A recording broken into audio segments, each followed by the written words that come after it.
হ্যাঁ, ঠিকই শুনেছেন। বৃহস্পতিবার সকালে এমবাপ্পে তার এক্স অ্যাকাউন্টে এমনই বোমা ফাটিয়েছেন। যাকে মেসি রোনালদোর পর ফুটবল বিশ্বের ভবিষ্যৎ সুপারস্টার ভাবা হয়, তার কাছ থেকে এমন মন্তব্য তো বেশ অপ্রত্যাশিত। কিন্তু এমনই কাণ্ড করে বসেছেন কিলিয়ান এমবাপ্পে।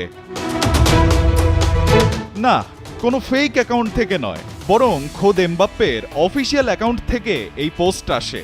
শুধু মেসিকে অপমান করেই ক্ষান্ত হননি, বরং ট্রান্সফার মার্কেটে তার ম্যান সিটিতে যাওয়ার গুঞ্জন নিয়ে করেছেন ঠাট্টা।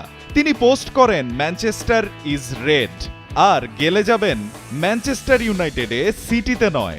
সামাজিক যোগাযোগ মাধ্যম এক্সে তার এসব খোঁচাখুচি হয় ভাইরাল। প্রশ্ন উঠতে পারে, এমবাপ্পের হঠাৎ এমন বদলের কারণ কি? পিএসজিতে ২-৪ বার পেনাল্টি কে নেবেন তা নিয়ে নেইমারের সাথে দ্বন্দ্বে জড়ানো বাদ দিলে তিনি তো সাধু পুরুষ। তার আইডল CR7, তাই বলে মেসিকে বামন বলে অপমান করবেন, তাই কি হয়?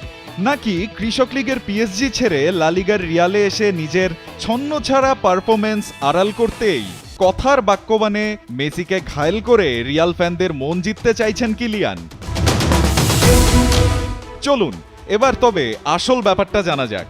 মূলত প্রথমে সবাই এসব পোস্ট দেখে চমকে উঠলেও কিছুক্ষণ পর দেখা যায় এমবাপ্পের অ্যাকাউন্ট থেকে এমবাপ্পে টোকেন নামের ক্রিপ্টোকারেন্সি কয়েন কিনতে উৎসাহ দেয়া হচ্ছে।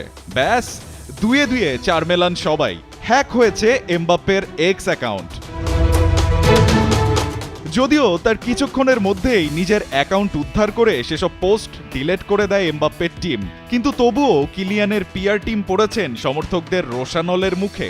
কারণ এই প্রথম নয়, এর আগে ২০১৯ সালেও একবার হ্যাক হয়েছিল এমবাপ্পের অ্যাকাউন্ট। রায়ান আহমেদ, ৭১।